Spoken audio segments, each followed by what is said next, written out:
I have this quadcopter also, it's a Floureon, and it has these batteries, and it's also 150 milliamp.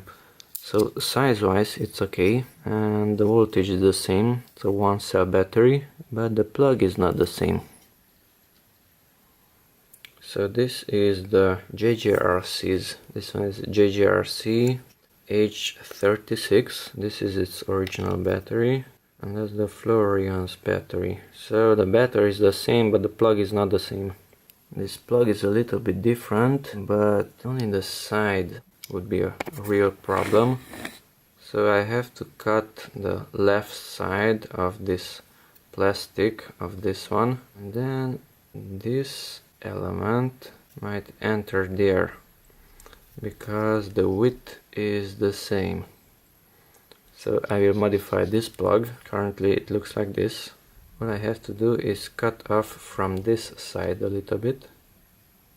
Inside there it's mentioned V minus, so that's the negative, and the right side is the positive.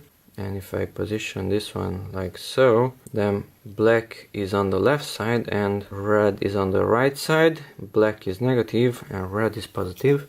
Let's test it.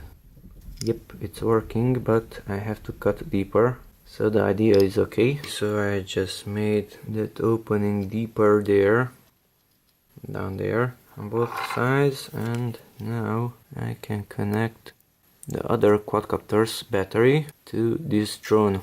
It's sticking out a little bit. The connector came out. Okay, so I have to do a better modification. I just took the screwdriver, I heated up the end, and I melted the plastic down there. And for this I can use a Floureon battery, 150 milliamp battery.